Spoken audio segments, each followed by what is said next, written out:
안녕하세요. 운양고 1학년 친구들. 한국미술 벌써 5번째 시간.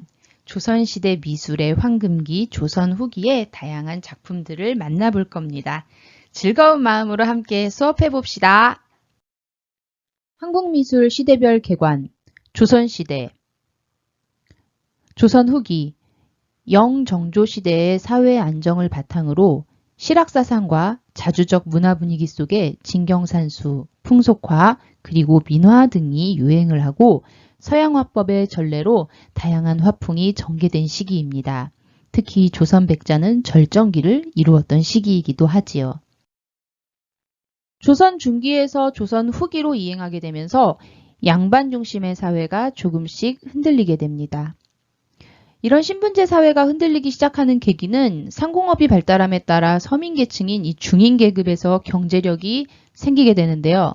이러한 계기로 양반이 아닌 일반 서민계층에게 자의식이라는 것이 발달하게 됩니다. 자의식은 곧 자신에 대한 자각이죠. 이른바 돈을 모은 중인계층에서 이 몰락한 양반의 양반 문서를 매매를 한다든지 상공업의 발달로 인해 축적한 이 경제력으로 지배계층이던 양반만이 누리던 것들이 이 서민층에게도 확대가 된 거죠. 여기 자의식을 가장 잘 대변해주는 그림인 자화상이 있습니다. 이것은 윤두서의 자화상인데요. 자신에 대한 철저한 자의식이 있지 않으면 자신을 이렇게 철저하게 관찰해서 섬세하게 그려낼 수가 없습니다.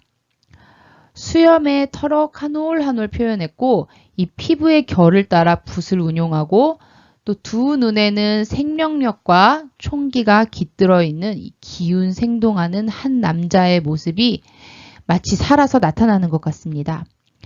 이렇게 얼굴 부분을 조금 더 확대해서 여러분들에게 보여줬는데요. 아주 섬세한 필치가 돋보이는 자화상입니다. 이 윤두서는 신분이 양반이었어요.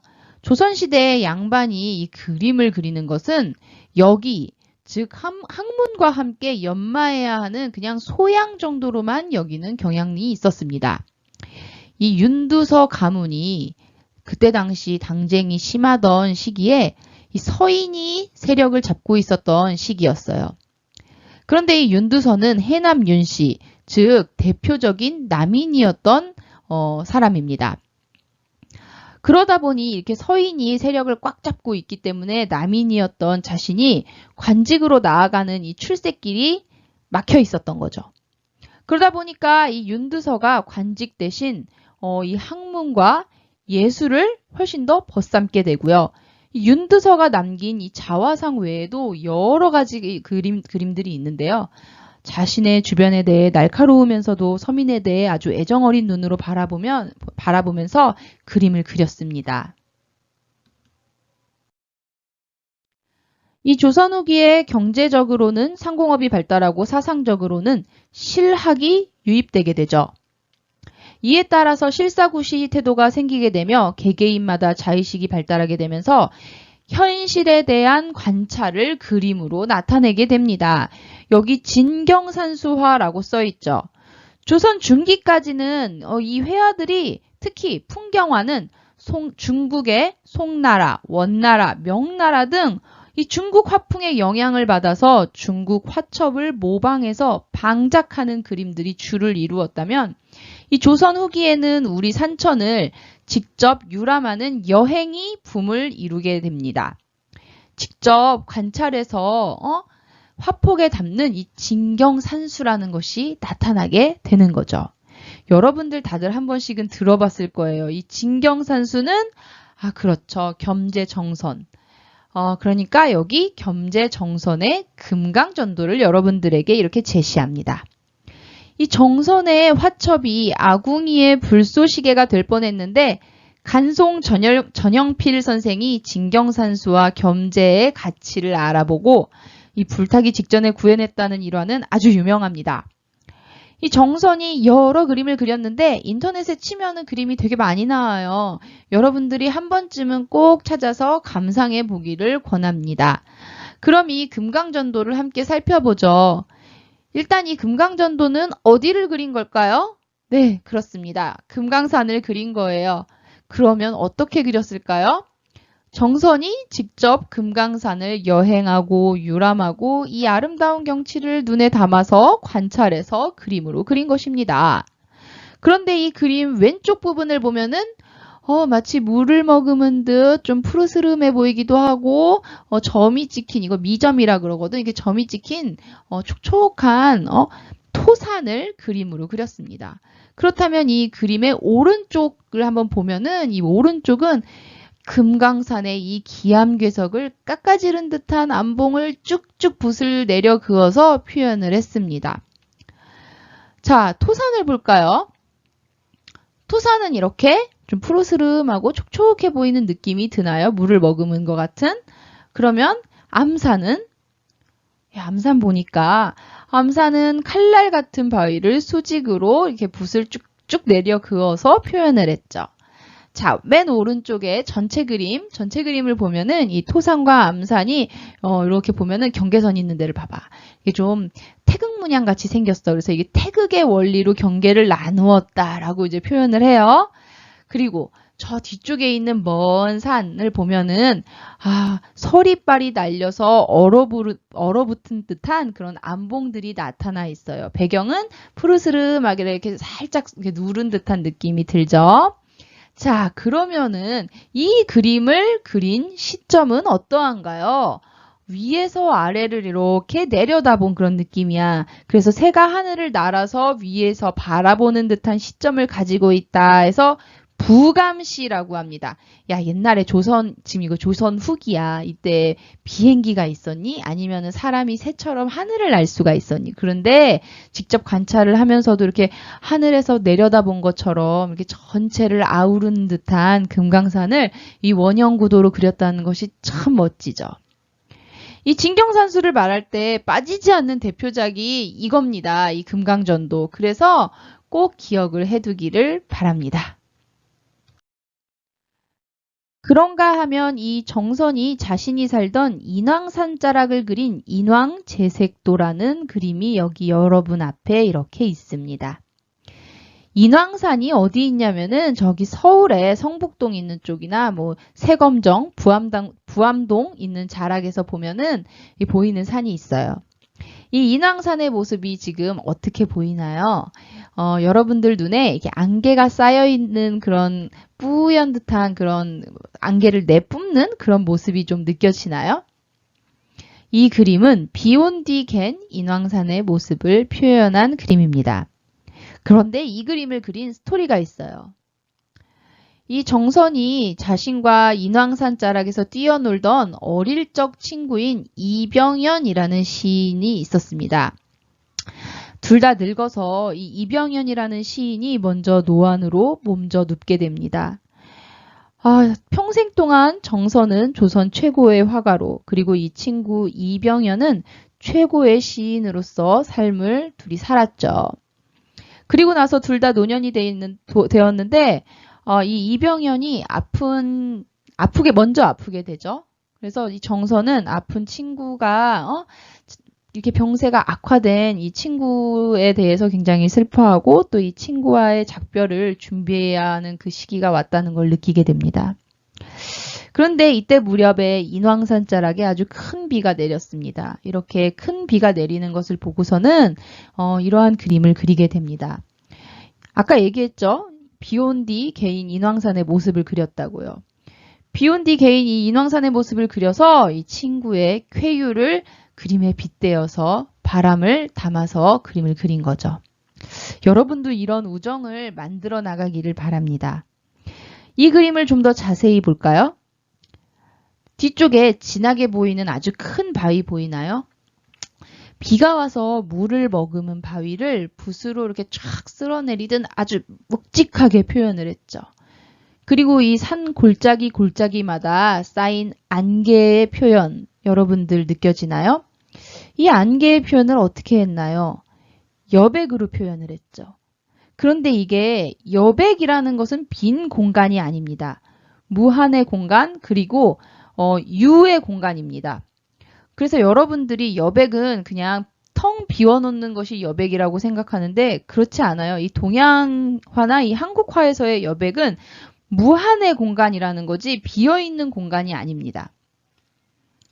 자, 어쨌든 이렇게 골짜기마다 쌓여있는 안개의 표현이 매우 탁월합니다. 이 노년의 진경산수의 대가의 면모가 이 그림에 이렇게 한껏 담겨 있음이 느껴집니다. 친구가 병들어서 슬픈 마음을 큰 비로 또 자신의 마음을 담고 또 이 묵직한 바위로 빗대어서 표현을 한 거죠. 이 그림은 국보 216호고요. 소장미술관은 리움미술관입니다. 자, 다음으로 조선 후기의 화가 하면 또 빠질 수 없는 사람이 있습니다. 바로 표암 강세왕이에요.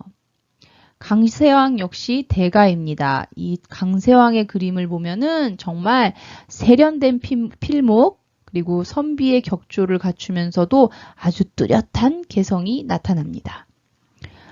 이 강세왕 전시를 제가 예전에 국립중앙박물관에서 특별전으로 할 때 가서 봤는데 정말 감탄에 감탄하고 또 아주 깊이 감동받았던 기억이 납니다. 사실 오늘 소개해드리는 그림들은 모두 다 제가 이렇게 전시회를 찾아가거나 뭐 이렇게 원본을 감상하기 위해서 그 원본을 소장하고 있는 곳을 이렇게 다 가서 본 그림들인데요. 이 원본을 감상하고 나서 진짜 정말 감동의 물결을 모두 이렇게 느꼈던 그런 그림들이고요. 굉장히 그 대표적인 그림들을 여러분들에게 소개하고 있는 것입니다. 자, 다시 영통통구로 돌아올게요. 이 영통동은 개성 부근에 소재한 명승이에요. 이 그림에 커다란 바위, 기암괴석들이 있죠. 그리고 이 그림의 오른쪽 하단 부분에 보면은 나귀를 타고 가는 선비, 즉 자신이죠. 그 뒤를 따르는 하인이 아주 작게 표현되어 있습니다.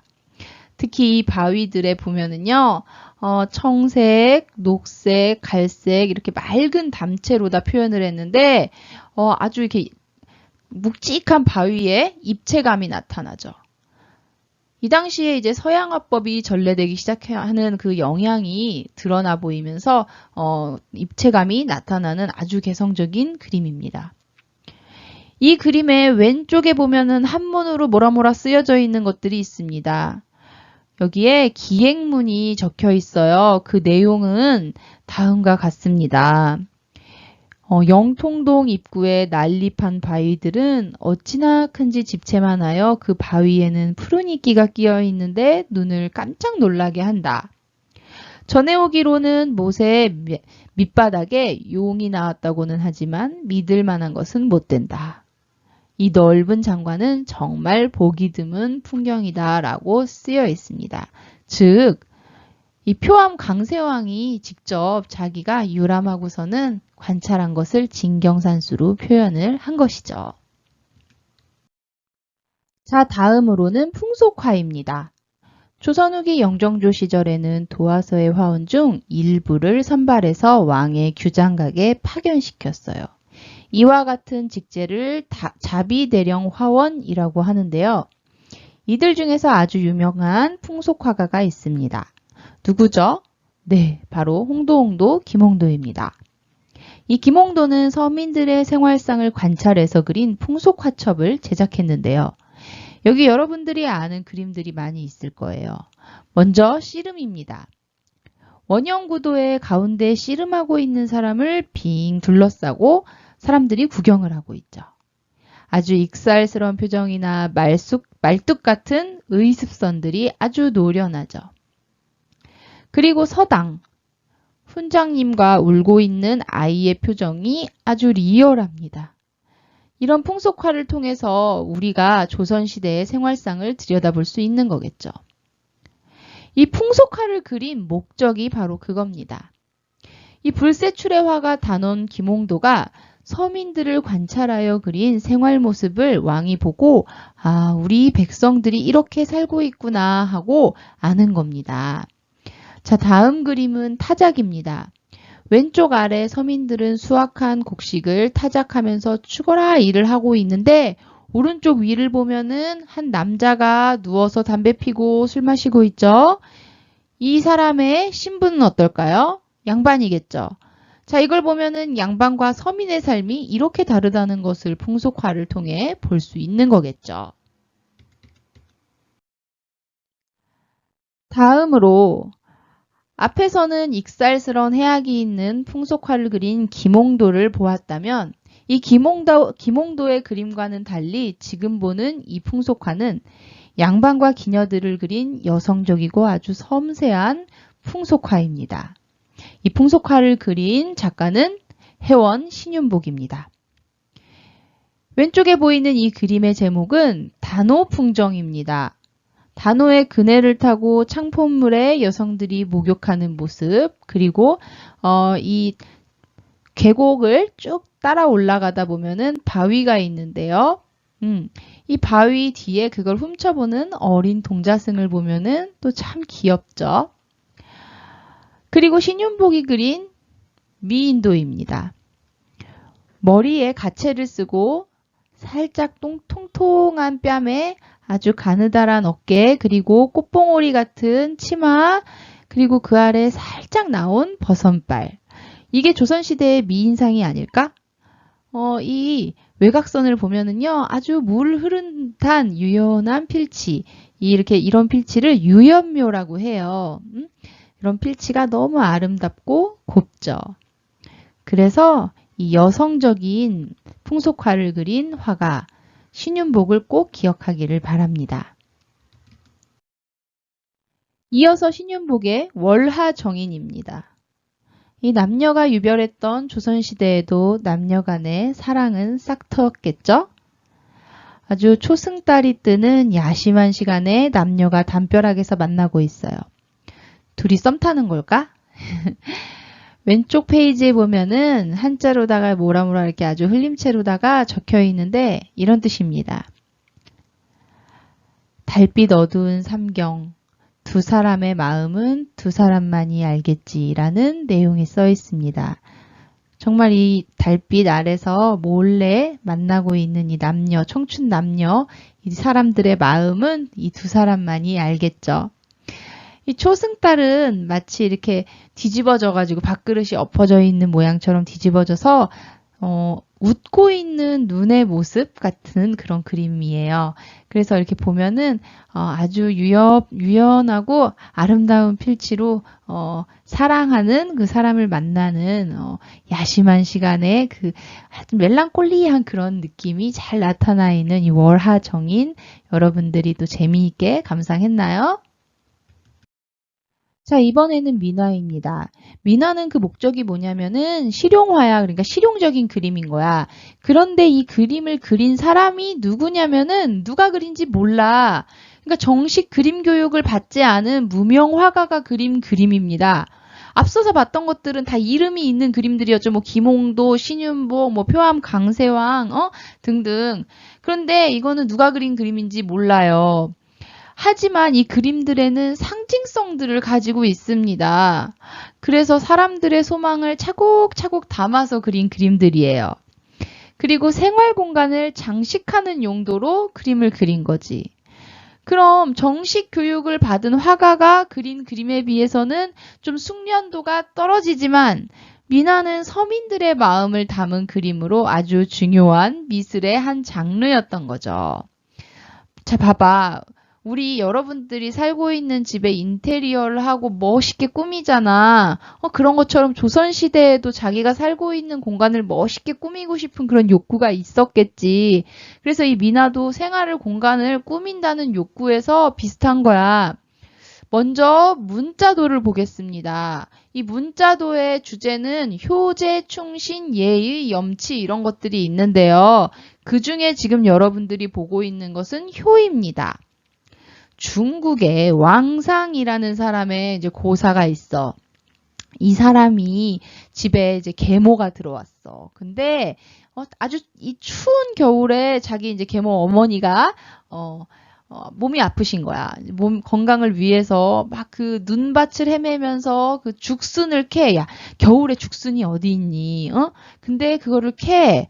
그리고 꽁꽁 얼은 호수를 막 깨가지고서는 고기를 잡아서 잉어를 잡아다 드리고 또, 이 어머니가 즐거우시라고 검은고 음악을 타드리고 또 더운 여름에는 부채를 붙여드리고 이러면서 효를 다했다는 고사가 있어. 여기 보니까 제가 지금 얘기했던 것들이 이렇게 있죠. 잉어, 뭐 죽순, 검은고, 부채 이런 것들이요. 네, 그러한 고사에서 나온 문자도입니다. 그러니까 이제 이때 당시에도 이제 효를 다해라라는 그런 상징성을 가진 그 문자도가 민화 중에 한 장르인 문자도가 있었던 거죠. 자, 그리고 다음 그림은 책거리 그림입니다.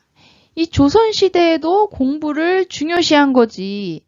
자녀 방에 이런 책가도를 달아놓고 공부 열심히 해서 우리 자식이 과거에 급제하고 또 뭐 장원 급제하고 이런 그림을 방에다 달아준 거지.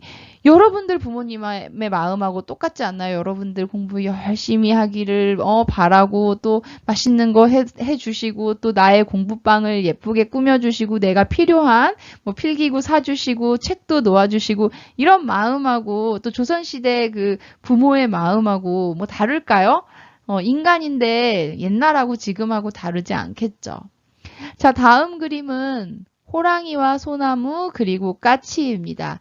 이 세 개의 주제가 나오면은요, 이게 신년보희라는 거예요. 이게 어떤 뜻이냐면은 새해에 기쁜 소식이 있으라라는 뜻이죠. 그래서 이제 신년 12월 말에 이런 그림을 그려갖고 다음 해 그러니까 새해에 좋은 소식이 있고 복 많이 받으시라는 이런 그림을 그려서 집에다가 붙여 놓은 거겠죠. 이런 상징성을 가지고 있는 것들이 민화입니다. 자, 마지막으로 정조화성 능행차도입니다. 정조행차도라고도 하죠. 가운데 이렇게 이 행렬들을 보니까요. 정 한가운데 하얀색 천막을 확 두르고 있는 이 가마가 보이죠? 여기 가마에 누가 타고 있겠어? 정황상 왕이 타고 있는 거죠. 그리고 이 작품의 제목을 보면은 이 왕이 누구인지 알겠죠? 정조대왕이겠죠? 자, 그러면은 이 행차는 어디로 가는 걸까요? 네, 맞습니다. 여기 보이는 수원화성에 가는 거죠. 아, 여기 엄청난 인원들이 이렇게 행차에 따라가는 거 보이죠? 여기 보면은 뭐 말도 보이고 막 여러 가지 악기를 연주하는 사람들, 그리고 이렇게 여기 호위하고 있는 사람들, 둘러싸고 있는 사람들, 엄청나게 많은 사람들이 보이고, 저쪽 멀리, 저 언덕배기 있는데, 나무 있고 언덕배기 있는데 보면은, 우리 전하께서 이렇게 행차하시는구나 하고서는 백성들이 그걸 구경하고 있는 모습이 보이죠. 그래서 마치 이게 사진을 찍은 것처럼 찰칵하고서는 옛날에 이제 타임머신 타고서는 이렇게 가서 사진을 찰칵하고 찍어온 것 같은 그런 그림이에요. 옛날에 사진기가 없었잖아. 그러니까 도화서의 화원이 이렇게 왕의 그런 행차하는 것을 기록으로 남기는 이런 기록화를 그림으로 그린 것입니다. 자, 이렇게 우리가 조선 후기에 아주 찬란했던 시기에 우리 예술품들을 함께 살펴보았습니다. 여러분들 굉장히 멋있는 작품들 많이 나왔어요. 좀 기억을 많이 해줬으면 좋겠어요. 우리가 이렇게 쫙 놓고 보면은 이 조선 후기가 좀 아주 빛나는 그런 예술의 황금기거든요. 그래서 여러분들이 뭐 진경산수 그리고 또 풍속화, 민화 이런 것들을 좀 잘 좀 기억을 해줬으면 좋겠습니다. 그러면 이렇게 오늘 또 수업을 열심히 들어준 우리 운양고 1학년 친구들께 또 감사드리고요. 다음 시간에는 우리가 조선 말기로 같이 한번 가보도록 하겠습니다. 자, 오늘 수업 들어준 여러분들 고맙습니다. 안녕!